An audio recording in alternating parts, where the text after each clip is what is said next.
Right, and all welcome to the channel. George Russell has done the unthinkable. George Russell has finished pole position, pole position at the Hungarian Grand Prix against the odds, against the expectations.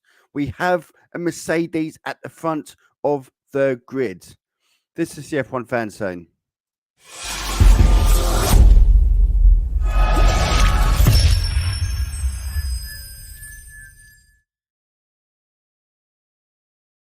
So, Hungarian Grand Prix weekend, the last weekend of racing before a 4-week shutdown before Spa in September, beginning of September. And wow, what a Grand Prix we could be in for tomorrow. We have got a really mixed grid. We've got Verstappen down in 10th, Perez down in 11th. We've got Russell at the front, both Ferraris behind Russell's. Lando Norris on the front row, also on the second row as well, to mix things up a little bit there. And it's a short circuit. This could be a really good Grand Prix tomorrow. It's got all the makings. We've got a mixed grid. It's tight. The lap times were tight. Less than a second between the top 9. Verstappen obviously being 10th and quite a way off the gap because of some engine issues. So we'll get onto those in a minute. But my goodness me, George Russell pole, and actually, by all accounts, Mercedes could have had a front row lookout. Lewis Hamilton down in 7th after having to abandon his final flying lap because of DRS issues. So there was a very good chance that Mercedes, they believe they could have locked out the front row. So are Mercedes now back? Have these upgrades started to work? Are we seeing the benefits of this? The shorter circuit. It's more downforce driven and less about outright straight line speed, as Red Bull are finding out the hard way today. But Max Verstappen down in 10th place, unable to set a fast lap in Q3 because of, by the looks of things, some sort of power issue. We don't know yet. We've got to wait till Red Bull can confirm. But it looked like Verstappen certainly complaining on the radio about a massive lack of power. Let's bring up, in fact, the timing sheets, and we can have a look at the starting order for tomorrow. Let's bring them up here. So there we have it. This is the order for tomorrow. I'm just going to see if I can make this just a little bit bigger. Just bear me 2 seconds. I don't know if that's really helping or not, to be honest. Go in. There we go. It's a bit better. So, as I said, we've got George Russell on pole position. The Ferrari's taking second and third place in Carlos Sainz and Charles Leclerc. Brilliant lap by Sainz, and Sainz has been quicker than Leclerc.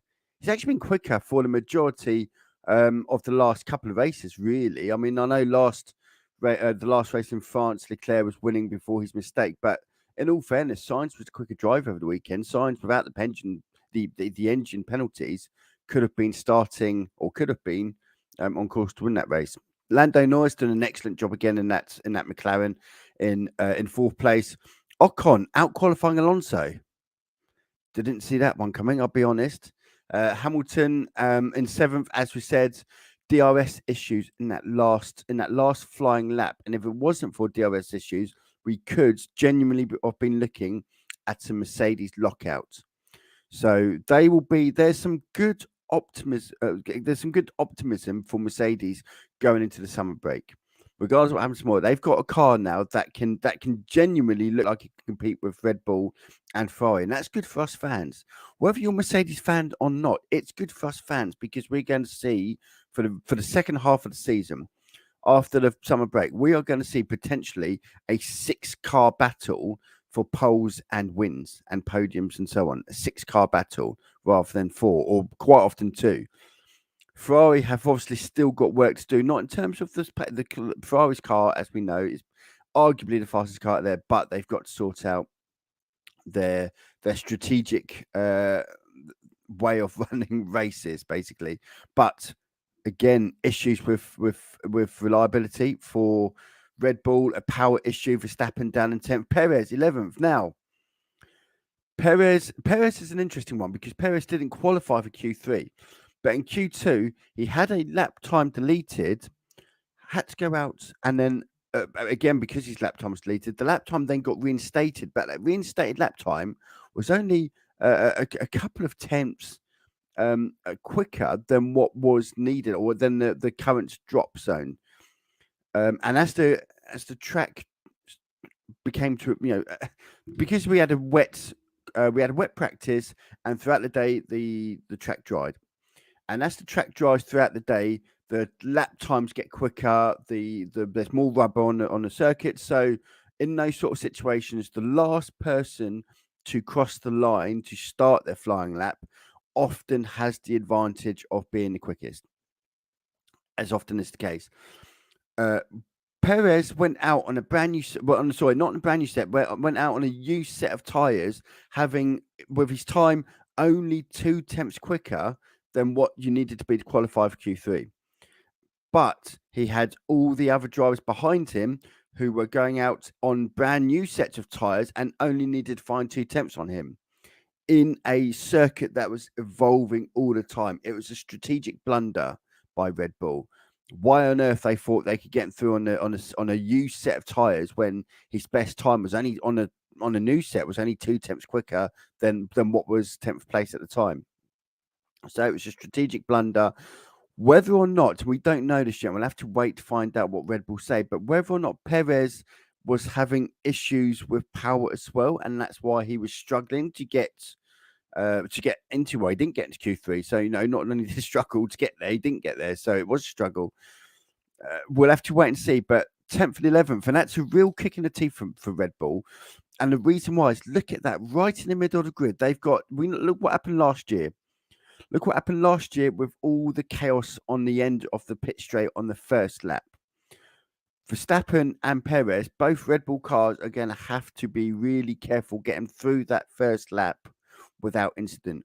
They've got a quick Hamilton in front. They've got a Hamilton, by the way, who could have got pole today in front of them, just a couple of laps in front. This is not going to be easy for them to get back through the field. We know Norris is going to be quick. Ricardo, you don't know what to get Ricardo. Ricardo should be difficult to get past. No, sorry, it should be difficult to get past because Norris is driving the same car, and Norris is going to be difficult to get past. But it'll be interesting to see. But we've also got to take into consideration the weather for tomorrow as well. So it makes for a fascinating race because it is such a mixed grid. Latifi, by the way, on that Q3 could have got through. In fact, let's bring up the Q3 times here. So we should be able to get Q3 times, Q1, Q2, and Q3 times, I think. Let's go Latifi. So 119 was his best 0.5, but he set it fastest first sector as well. This was on Q3. I can't get the splits through, I don't think. It's a bit of a shame, actually. But yeah, Latifi could have. He had the fastest first sector. He was quickest on the wet conditions this morning, and then he was actually set the fastest first sector at the end of Q3. And it was only down to a terrible mistake at the end of the lap that cost him possibly getting through. Vettel, the Aston Martins again, not having a great day or not having a great weekend. Sebastian Vettel done 18th. Obviously, his last Hungarian Grand Prix, we know he is going to be retiring. So there we go. It's going to be an interesting race. Russell on pole against the odds. Carlos Sainz followed by Leclerc. What do Ferrari do in terms of, because they're going to need to get past Russell quickly if they believe they've got the race pace over the Mercedes. And I think in fairness, they probably do have the race pace over the Mercedes. But they've got to try and get past Russell as quick as they can, because the sooner they can get past Russell, but Verstappen is going to struggle to get past all these drivers in front of him. No question. We know the Hungarian is, apart from the long pit straight, that's really the only feasible place to overtake many of these cars. Verstappen is going to have to do some work. The longer the Ferraris are held up by Russell, and I do think they could be held up by him if they don't get past him, the more Verstappen comes back into play. They need to get past Russell as quick as they can. what are Ferrari going to do in terms of strategy? It's anyone's game. It is literally anyone's game. And in terms of the title now, I mean, for me, and I said this, I've been saying this now for a few weeks. For me, it's very difficult to look past Max Verstappen for the title, not because he's the quickest and Red Bull have the quickest car, but because Ferrari keep making mistakes. They made a stupid. Leclerc made a stupid mistake last week in France. But what's the bloody hell were Ferrari doing, pitting Carlos Sainz from third? I don't know. So we'll probably see some strategic blunders tomorrow from Ferrari. I'll be interested to see what they do with Max Verstappen and Sergio Perez. Sergio Perez doesn't have. Sergio Perez can start, by the way, because he didn't make Q3. He's got a choice of tyres to start on. I suspect Verstappen and Perez are going to be on different strategies. There's my. You can watch this back tomorrow and correct me if I get this wrong in my prediction. But my prediction is Verstappen and Perez, because Perez didn't start or didn't make it to Q3. Perez has a choice of tyres to use. Verstappen will have to start on the tyres that he completed Q2 in. So I suspect Perez is going to start probably on the harder tyres. I don't know what tyres they're going to use, whether they're going to use medium or hard, but I suspect they will be on split strategies, will be my guess. Possibly try to force a one stop with one and a two stop with the other. That's another way to look at it. Look, Sergio, as far as Red Bull concerned, all they're going to be thinking about now is getting Verstappen up that grid as quickly as possible, and Sergio Perez will be the make weight for that. They won't be worrying about trying to get Sergio Perez up that grid as fast as possible. They'll be worrying about making sure Sergio Perez is the guinea pig, the mannequin, if you like, the person to try out, to try on the things. He'll try the harder compound tires, for example. He'll that in one thing Red Bull have got right this season over Ferrari is Red Bull have got a clear number one. And they've always had a clear number one, and that clear number one has never been in doubt. Ferrari should have a clear number one. They've not allowed that to be the place, though. They've allowed Sainz and Leclerc to both have an equal say and an equal status within a team. And some will say, well, that's good because it's racing. And I've said this before, and I'll say it again. You go back to the days of McLaren against Red Bull, under the days of Jenson Button and Lewis Hamilton, and McLaren didn't pick a side. And by not picking a side, when Red Bull had clearly picked Sebastian Vettel had the backing of the entire team. Mark Webber essentially was the guinea pig and the mannequin then. He was the person that we're going to try these on you. We'll put this upgrade on you first, see if that works, and we'll try these compounded tires and so on. And whatever works best, we know what, for Sebastian Vettel. The same will happen tomorrow with Perez. Perez is going to be, in my opinion, I believe he is going to be the guinea pig. He is going to be the person on a different strategy, trying different tires to give Red Bull an understanding of how each tire compound is working. Because Verstappen is not going to be able to win that race on pace alone. Verstappen probably won't even make podium on pace alone. He is going to need some strategic luck and some strategic brilliance to get pole position there. And the reason why is because it's very tight. There is not a lot of speed difference. He's quick. Look, Max Verstappen is quicker than Ricciardo. Of course he is. He's quicker than Bottas. He's whether he's going to be quicker than Hamilton or not, I'm not sure, but he's going to be quicker than Alonso and Ocon. But between the rest of them, if he's quicker, it's only by a couple of tenths. At best. So he doesn't have a major speed advantage, and that is why it's going to be difficult for him to get a podium from there.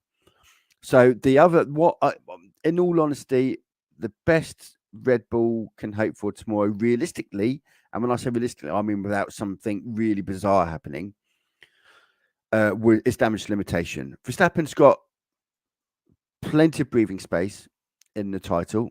He doesn't need to win this race. Don't risk it. In fact, I wouldn't even be surprised, by the way, if they used the race tomorrow, depending on how things go, whether they try to implement certain testing at some point. They'll probably try and get him the fastest lap to get that extra point.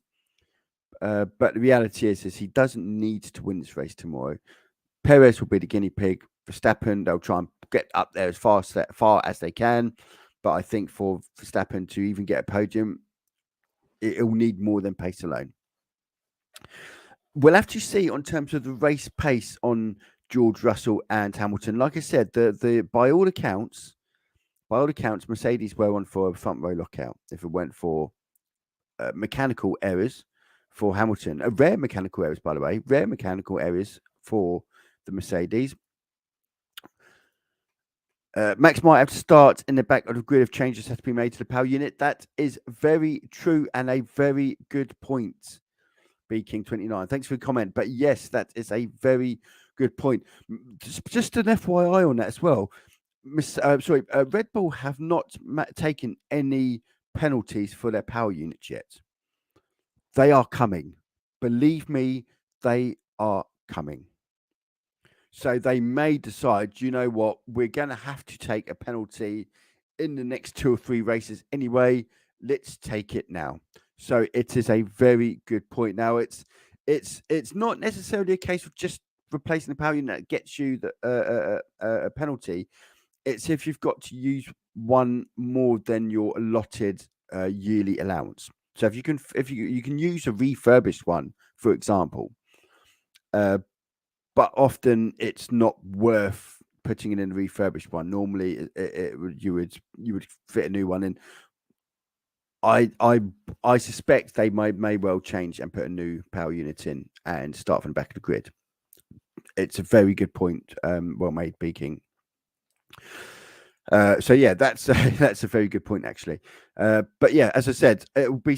We don't know the race pace on some of these cars because we had such a wet. FP3 free practice 3 is normally the session where cars are setting up for their longer run. So normally on a Friday, they're doing testing on tire compounds. They'll set up their short term or short run options, and then in FP3 they'll do their long run options. The problem was with FP3 is it was pissing it down with rain. It was very heavy rain, and so much to the extent that Nicholas Latifi was out in front after the end of FP3. So we're really having to go on what we've seen on Friday in terms of the pace. On the pace on Friday, the Mercedes were behind the Red Bulls and the Ferraris. There's no doubt. But it's not the easiest place to overtake. There's really the only opportunity to overtake realistically is down the long pit straight. Russell will, look, I think the Mercedes will fall behind the Ferraris. I think this is set up now for Ferrari 1-2. The question is, how quickly can they get past Russell? The quicker they can get past him, as far as they're concerned, the better. Because if Russell is holding them up, it could bring Max Verstappen back into play should we get, say, a safety car later on and so on. So there are certain aspects that could hamper or that can bring Verstappen back into play. But it would need something like that. Verstappen's not going to get there on outright pace. He just simply does not have. He has the pace, but he doesn't have enough pace. It's not like he's lapping 3 or 4 attempts quicker than most of these cars. He's lapping a couple of attempts quicker at best because it's a very tight. And obviously, with a shorter circuit, and you have to bear in mind, it's one of the shortest circuits in Formula One, the Hungary Grand Prix, the Hungarian Grand Prix even. It's one of these circuits where you spend the least amount of time on a throttle. Why did Hamilton back off? Hi, Nat. From what my understanding is that there was a DRS issue. So Hamilton's DRS wasn't opening, and that over the course of a lap where you in qualifying, you're not bound by rules in terms of when you can use your DRS. Obviously, in racing conditions, you've got to be in a designated zone having crossed a line less than a second in front of the person behind the person in front of you. In qualifying, you don't have to. So in qualifying, that DRS can be worth quite a bit. Hamilton wasn't able to open the DRS, from my understanding, so he decided to back off because there was simply no point. Without the DRS, you're going to be several tenths back. So they obviously looked at sector 1, sector 2, thought you're not going to get any better than where you are because you've got no DRS. You might as well come into the pits. That is my understanding, Nat. Let's have another quick look at the standings, by the way, at the drivers' standings, just because it's, as I said earlier, Max Verstappen, for me, 233 points. He's so far in front of everyone else. It would take an almighty turnaround. Especially with, and then by the way, what a difference, because if Charles Leclerc wins that race last weekend, and he should have, let's be honest, he should have, he'll be on 195 then, and Max Verstappen wouldn't be on 233. He would actually be on 225. So you're within a few points, you're within almost within a race win. That is the difference. And then Sergio Perez back down at 163. Carlos Sainz 1 for 4 is nearly 100 points. In fact, it's 90 points, 90 points.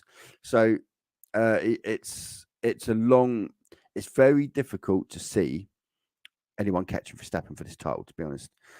The only exception I could see to that is we do know, and as Max brought up, as B King brought up earlier, is if grid penalties start coming into factor, not just this race but other races as well.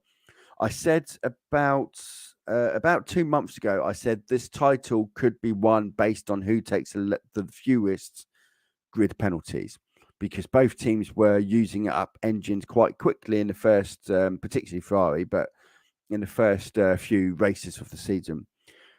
That still applies. There's still an opportunity for Ferrari, but they do need to start getting these race wins, and they do need to start making or stop making stupid strategic errors.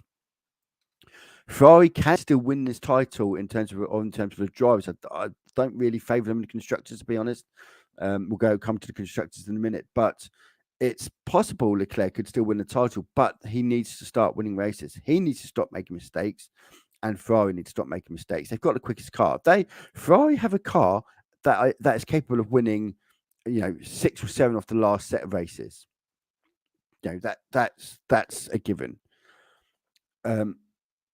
They've got a driver in Carlos Sainz, who, if Ferrari can play their cards right and use the strategical thinking the correct way, Max Verstappen isn't guaranteed to finish top 2 every race. So Leclerc winning, as long as Sainz is there or thereabouts, Max Verstappen could easily finish 3rd or 4th in some races. But Ferrari need to start backing up their ideas in order to make that happen. And Mercedes being where they are, in terms of the fact that they've suddenly found this extra bit of pace from somewhere, the further upgrade they are, they become a factor. Mercedes are a factor in this championship. Mercedes can't win the championship. A Mercedes driver can't win the drivers' championship, but they are going to play an important role in this because of the fact that all of a sudden you've not got 2 Red Bulls and 2 Ferraris battling it out. You throw a couple of Mercedes in there, and all of a sudden you've got to look at new strategic ways of thinking, because now you're not just thinking about how do we overtake the car in front, it's how do we prevent ourselves being overtaken from the car behind as well. And that's a different way of factoring in the new or the strategic way of thinking. But that to me favors Red Bull, because Ferrari can't manage a piss up in a brewery. They literally cannot get. I mean, look what happened in France. There's not one person who can tell me that was the correct decision on pitting Sainz from bloody 3rd position. What madness! Absolute madness. I don't know who's making decisions at Ferrari, but they need replacing. They need replacing quickly. Quick look at the standings for the constructors, and this is the surprise, by the way. Look at Mercedes, just 2. They are not far. I know that looks like what's that? 44 points. 44 points is not a lot when you consider there are 2 cars earning points. 44 points is not a lot. the fact that Mercedes have had an awful season and are literally just 44 points off Ferrari is frankly an embarrassment to Ferrari, and it has to be said. Has to be said. And I know some people might think that's an unpopular opinion, but it's true. And harsh but fair, as they say. So there we have it. That is the lineup. Let's go back to the lineup for tomorrow. It's live timings. There we go. This is the live timings for tomorrow. So just to go through that order again, George Russell on pole position by against all odds.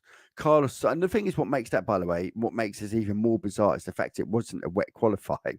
In wet qualifying, all gloves are off, aren't they? In wet qualifying, it's every man for himself. But this is a straight shootout. George Russell, followed by Carlos Sainz, followed by Charles Leclerc, followed by Lando Norris, makes up your front two rows. Ocon out-qualifying Alonso. Goodness me. Hamilton in 7th after bailing out the last flying lap because of a DRS issue. Valtteri Bottas 8th. Again, he's done a stellar job, by the way, in that Alfa Romeo. Daniel Ricciardo 9th. Again, a long way off, by the way. Look at the timings. 1:17.7 for Norris and a 1:18.3 for Ricciardo in the same car. Again, Ricciardo, for me, could be gone by the end of the season from McLaren. Verstappen 10th after the, by the looks of things, a power unit issue. We're not entirely sure exactly. We know it was a loss of power, but it could be a number of things. Could be a hydraulics, for example. So we'll wait to see what the verdict is on why Verstappen, or what the issue was with his car. Perez, after a rare strategic blunder, in my opinion, a rare strategic blunder by Red Bull.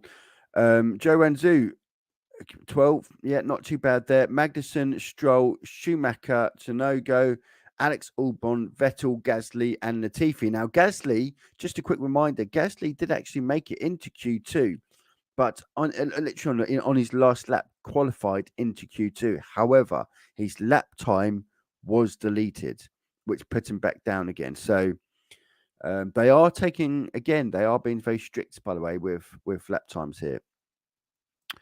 Anyway, I will be back after the race tomorrow to discuss the win, or whoever it is that wins, discuss the results of the Grand Prix. My guess is I'm going to guess now that Sainz is going to win the race. That is my guess. I believe he's been quicker than Leclerc this weekend. I believe Russell could get a podium. I think there's a lot, by the way, to play for. It could be an interesting race, and a lot could be determined based on the weather and all. But until then, I hope you've all enjoyed the video. Don't forget to smash that like button. Don't forget to subscribe if you're new here. And I'll see you all tomorrow after the race on the F1 Fan Zone.